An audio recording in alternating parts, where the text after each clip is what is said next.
Hello, welcome to Baltic World, the premier channel discussing news and important issues facing Northern, Central and Eastern Europe. My name is Crispin. Now, to kick us off this year, I've got an insane story for you out of Lithuania. The president, Nauseda, appears to have buckled under the pressure over the spat with China. As you know, Taiwan and Lithuania have been able to open mutual diplomatic offices under Taiwan's own name. This has enraged China, which has sought to punish Lithuania in all kinds of ways. At first, it suspended visas, were called diplomats, stopped the import and export of Lithuanian products and goods, but now it has expanded that out to punish third-party companies that do any business at all with Lithuania. We haven't seen this kind of mercantilism for centuries, but China is trying to attack third-party companies who also do business with Lithuania, forcing them to choose. Since China is, of course, 1.5 billion people, a massive global economy, well, many businesses fearful of enraging the Chinese government are starting to withdraw their investment from Lithuania. Now, Lithuania has support as well. Of course, Taiwan, the European Union has shown some solidarity. And the Americans, of course, are openly praising Lithuania for its strong principled stance and also looking at ways to support Lithuania economically. Now, we'll get into some of these measures a little bit more, but first, the story regarding the president. Now, the first article I've got here is from Bloomberg. It's titled, "Lithuania President Rebukes Government Over China Trade Spat." Lithuania's president said the government's decision to allow Taiwan to open a representative office using the island's name was a mistake, wading into a controversy that's upended the Baltic nations' relationship with China. The criticism by the head of state, Gitanas Nauseda, opens a rift in the country's leadership after tensions between China and Lithuania triggered a high-level trade dispute between Beijing and the European Union. Taiwan opened the office in the capital Vilnius in November under the name of Taiwan, a move viewed by the Chinese government as a violation of its One China principle. Nauseda, who oversees foreign policy and represents Lithuania at EU summits, said both Lithuania and Taiwan are free to open representative offices that hold no diplomatic status and regretted that the, quote, "the name of the office has become the key factor that now affects relations with China. I would think that, not the opening of the Taiwanese office, but the name of it was the mistake, something with which I wasn't consulted," Nauseda said in an interview with radio station Zinio Radadis on Tuesday. Chinese Foreign Ministry spokesman Wang Wenbing said on Wednesday at a regular press briefing in Beijing that recognizing the, quote, "mistake" is a step in the right direction, but, quote, "but it is more important to take actions to address the erroneous act," end quote. China responded to the opening by downgrading diplomatic ties, etc., like I said. On Tuesday, the Lithuanian Confederation Industrialists, the country's largest business association, said it's seeking assistance from the Organization for Economic Cooperation and Development, so OECD, in talks with China over halted shipments, imports, and economic coercion. Some 130 companies are unable to clear shipments through Chinese customs or redirect cargo, while multinational companies are pressured to end cooperation with Lithuania or risk restrictions at Chinese customs, the association said. A Taiwanese company purchased 20,400 bottles of Lithuanian rum that China refused to allow into the country to show its support for the Baltic nation, according to the South China Morning Post. There are other things as well we'll get into. So this spat has certainly escalated, and what we've seen here is Gitanas Nauseda publicly distancing himself from this policy, saying, "I wasn't consulted about the name, I didn't mean for it to be a political spat." First of all, that is totally ridiculous.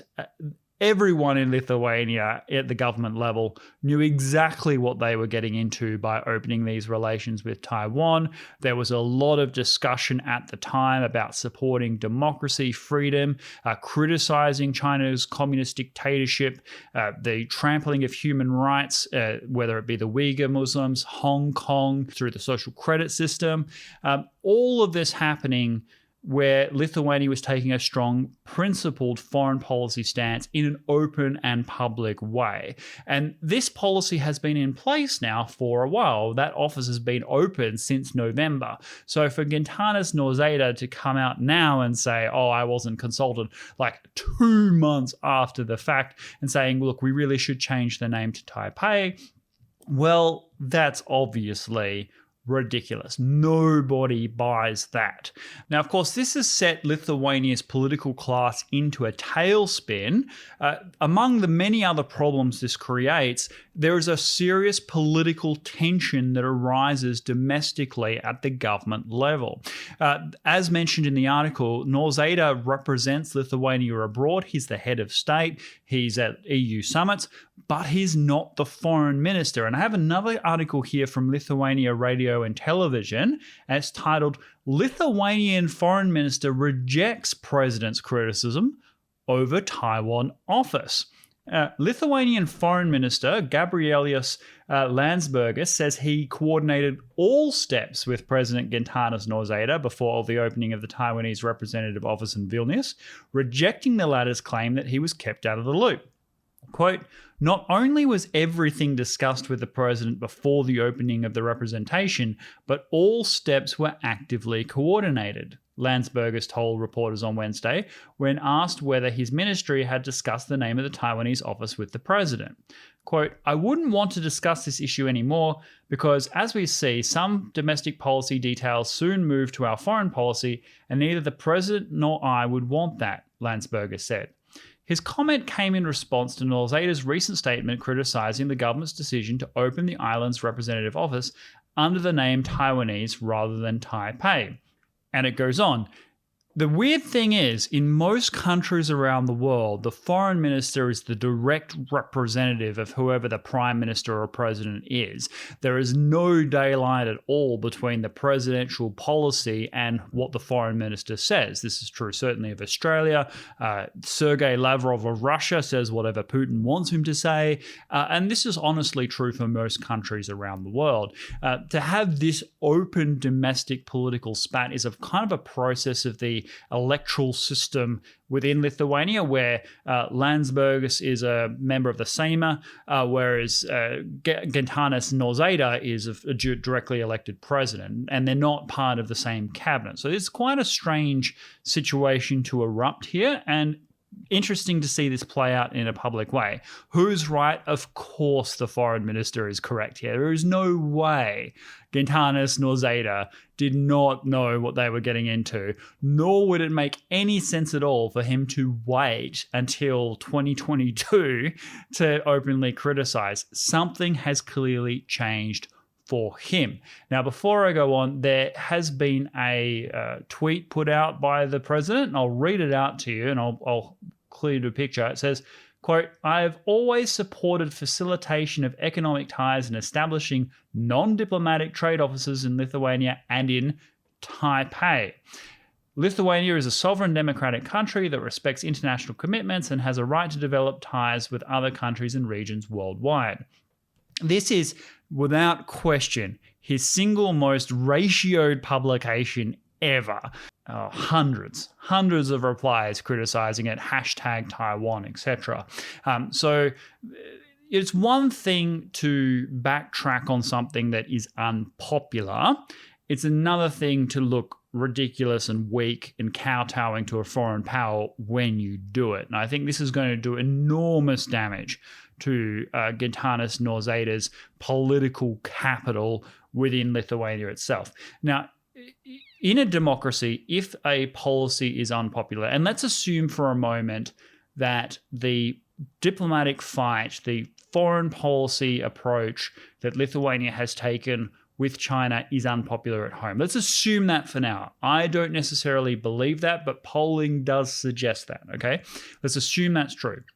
we can do one of a few things. You can either reverse the policy and backflip to where the public in Lithuania wants you to be. You can explain to the Lithuanian public why this is really important and go out and sell it and try and persuade the public to ultimately support this policy. Or you can look at the negative and harmful impacts, the unintended consequences of this policy, and seek to mitigate those. Now, on that front, Taiwan recognizes the issue in terms of Lithuania's economy. And I mentioned previously that Taiwan itself has enormous economic resources and is more than able to compensate Lithuania for the economic pain it is experiencing. And just today, this article from the Financial Times, it says, Taiwan to support Lithuania with $200 million fund after dispute with China. Investment plan follows harsh measures taken by Beijing against the Baltic state.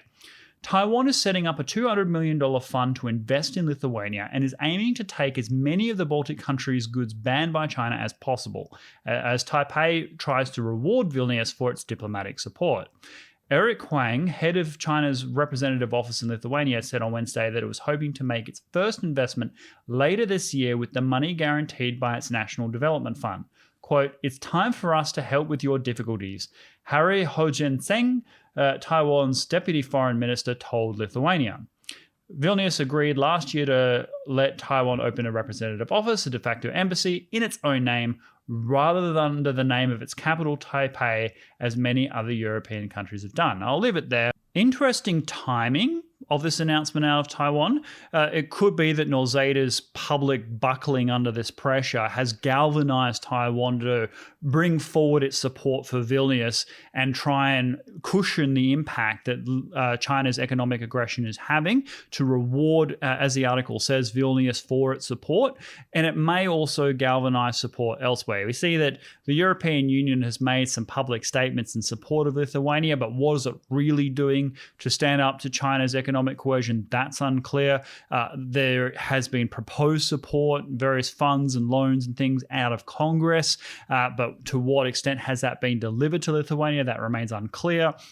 And also, Russia and the US are speaking at the moment over Ukraine, and there'll be some give and take. And I think there is concern in Lithuania that they could lose out of any arrangement that is made to prevent Russia from invading the Ukraine. For example, limiting the amount of American military deployment that goes into the Baltic states, and therefore how strongly should Lithuania stand up to America's enemy like China, 1.5 billion people, a global superpower, if it isn't in the room when discussions are had over its national security, such as with Russia. So these sorts of things could be prompting Gintanas Nauseda to start to waver on this mission. But the practical effect at this time is a domestic crisis within Lithuania, because you can't have the head of state and the foreign minister, the Seimas and the president being publicly at odds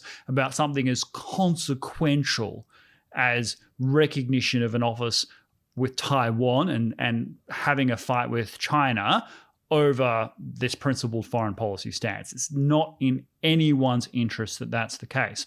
If you were a 4G chess kind of person, you might say, well, look, what's happened with Taiwan? Taiwan has publicly announced support for Lithuania. Perhaps Nauseda's kind of comments will galvanize others as well, such as the European Union and the United States.